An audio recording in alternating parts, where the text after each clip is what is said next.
Welcome back to Harbour Unboxed. For today's video, we have a review of Palit's massive GTX 1080 Ti Super JetStream graphics card. And as you can see, this thing is a serious beast. Last week, I did check out the Aorus 1080 Ti, and I was very impressed with that model, but since then, a heap of you have been asking me to review the Super JetStream, so here we are. Like most GTX 1080 Ti graphics cards, the Super JetStream is big. Really big. The card itself weighs 1,342 grams, and while that isn't quite as heavy as the Aorus model we looked at last week, it's about 100 grams less, it will certainly still give your PCI Express slot a real workout. The PCB measures 267mm long, and the card stretches a further 18mm thanks to the oversized cooler. The huge cooler takes up not 2, but rather 3 slots at 48mm thick. In comparison, the Founders Edition cooler measures just 35mm thick and 266mm long, and those are more typical dimensions for a dual slot graphics card. The PCB is also 20mm taller than standard, allowing the graphics card to stand 133mm tall. Under the large fan shroud, which I should point out has been constructed from plastic with anodized aluminium trimmings, we find two truly massive heatsinks. In total, there's 120mm by 185mm at 30mm thick worth of heatsink. Improving efficiency are 5 copper heat pipes, 2 of which measure 10mm wide, and they're the fattest heat pipes I've ever seen featured on a graphics card. The heat pipes are also connected to a large copper base plate. Pushing large volumes of air over this huge heatsink area are 2 big 100mm fans. These fans are extremely quiet even when the card has been placed under full load for an extended period of time. The reworked PCB features a 12-phase power design for the GPU. It's a doubled up design, but it does deliver more power than required for the GTX 1080 Ti GPU. Then we have a true 2-phase VRM for the GDDR5X memory. Palit's also upgraded the power input by going with a dual 8-pin design. Around the back we do find a full-size backplate protecting the backside of the card, though I have to admit it's a little boring in terms of design. The I/O configuration remains standard with a single dual-link DVI output, HDMI 2.0B and 3 display ports.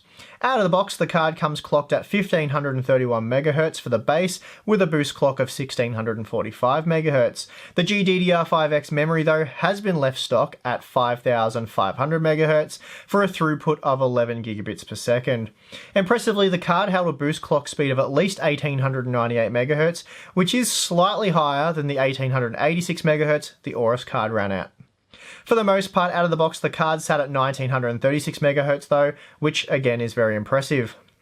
Overclocked, the Palit GTX 1080 Ti was able to sustain a boost clock speed of 2012 MHz, so that's a 7% overclock, which isn't bad for a GTX 1080 Ti. Anyway, before we get to that, I'm going to go about things a little differently for this review. Rather than just show you the same old boring benchmark graphs that show the Palit GTX 1080 Ti delivering similar or the same performance as other 1080 Ti cards we've looked at, let's take a look at some in-game performance and see what the card is really capable of at the 4K resolution. Once we've done that, I'll throw up the usual temperature and power consumption graphs so you can check those out. For testing this mighty graphics card, we have used our Corsair-sponsored GPU test rig, which features a Core i7-7700K clocked at 4.9 GHz with 32GB of DDR4 3000 memory in the Crystal Series 570X mid-tower case. For testing, I have looked at how the Super JetStream handles itself in 6 games at the 4K resolution. I'll show each game for about a minute before moving on, and then afterwards we will discuss the performance.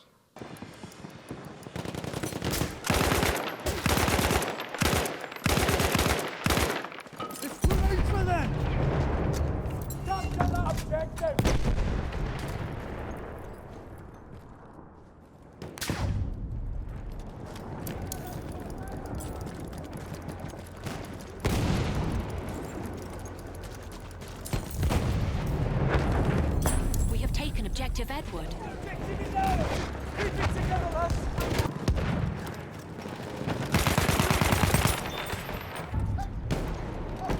We have taken objective Apples.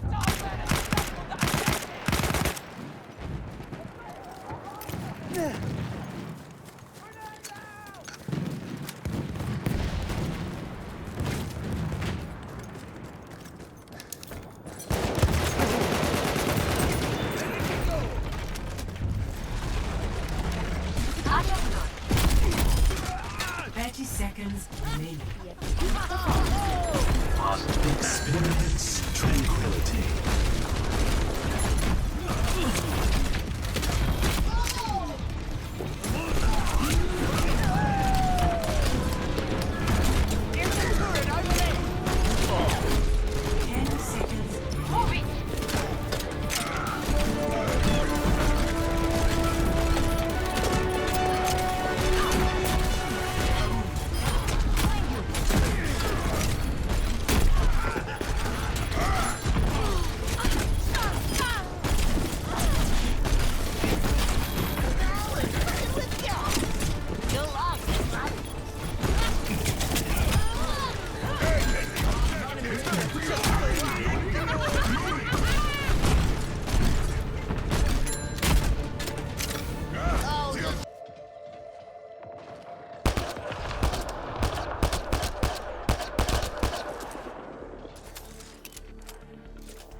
Bird approaching. Stay down.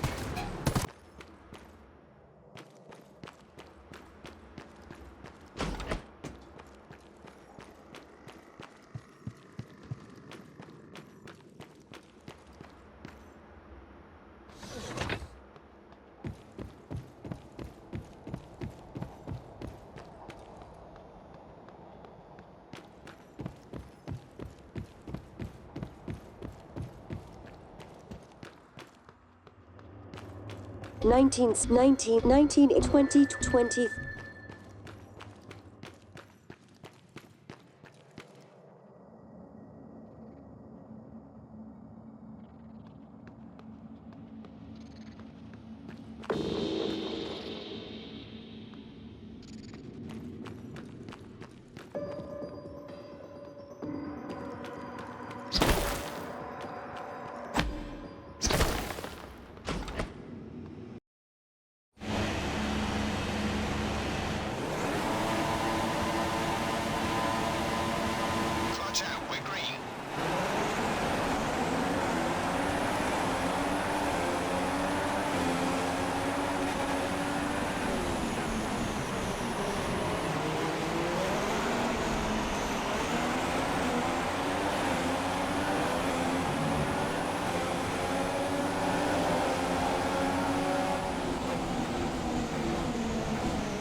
As you've just seen out of the box, the Palit GTX 1080 Ti Super JetStream is a very capable 4K gamer, pushing over 60 FPS in the titles tested using the very high quality visual settings.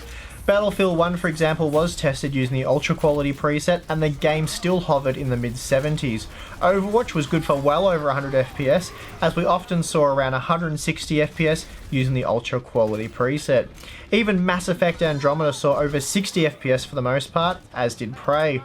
In F1 2016 we saw somewhere around 70 to 90 FPS depending on the scene. The most demanding title tested was Ghost Recon Wildlands. That could be argued that there's some optimization issues there, but anyway, using the high quality preset, the frame rates did often dip into the 50s. Overclocking the Super JetStream manually saw the boost clock sit at 2012 MHz in our pre-test, and the fan speed maxed out at 58%, so the card was still very quiet while maintaining over 2000 MHz throughout our testing. When it comes to power consumption, the Super JetStream didn't actually consume that much more power than the Founders Edition model. In fact, total system consumption increased by just 6%. Overclocking boosted system consumption by another 12%, but at 435 watts this was still a good bit less than the Aorus model. Here we see that the Super JetStream clearly has a temp target of 74 degrees.